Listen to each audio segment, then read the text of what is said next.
የማነ አባቴ ነው። ወንበር አውጥቶ ውጪ ጋር የሚቀመጥ የነበረ ሰው ማን?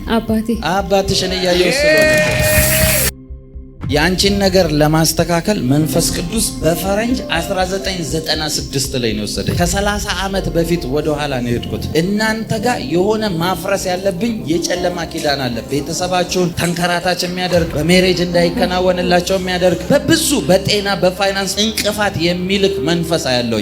በተለይ ደግሞ እናንተ ፋሚሊ ጋር ሰው 35 ኤጅ የሚባለውን ሲያልፍ ነገሮች ስታክ የሚያደርግ መንፈስ አለ። እውነት ነው። የሆነ ኤጅ ሲያልፍ ላይፉ ዶርማንት እንዲሆን ስቴብል የሆነበት የሚባለው ብለሲንግ ሁሉ እንዲመታ የሚያደርግ መንፈስ አለ እናንተ ፋሚሊ ውስጥ። ምን እንደሆነ አታውቁትም። ነፍሳችሁን ያስጨንቃል። ሁሉ ነገር መከራ ነው። ሰው ሁሉ ተበትኖ ነው ማየው። ተንከራታች ነው ማየው። ልክ የሆነ ቤት ያለው ኦልድ ቤት ላይት ብሉ ነገር የተቀባ የቤታችን ቀለም የእናንተ ቤት ቀለም እዛ ቦታ ያለውኝ የሆነ የተሰራ የጨለማ ኪዳን አንድን ሰው አስጨንቆ ህይወቱን የበላ የሱንም ትውልድ ሁሉ መምታት ፈልጋለሁ የሚል መንፈስ ያለውኝ እንዲመታ ትፈልጋለሽ። ይሄንን ኢንቫይሮንመንት እዚህ አካባቢ እያየው የማነ አባቴ ነው።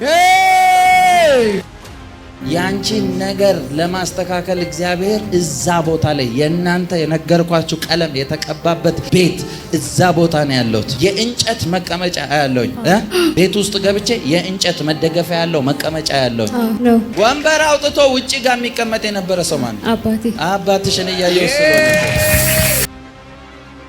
የሆነ ቦታ ላይ እኔ ሄድኩት በመንፈሴ ረጃጅም የሆኑ ዛፎች ያሉበት ቦታ ያለው አንድ ሌላ ኪዳን የምሰብርበት ልክ ከለራቸው ቢጫ የሆኑ ጀሪካኖች ያለበት ቦታ አህያ እየጎተቱ ሲሄዳሉ እዛ ቦታ ነው ያለው። ቦዲ ፓፓ የሆነ ብሉ የሚመስለኝ አይነት የተጠጋ መሶብ ላይ ዳንቴል ተከድኖ እንጀራ እንደዚህ የሚወጣበት አያለው። የእናንተ ቤት ነው እሱ?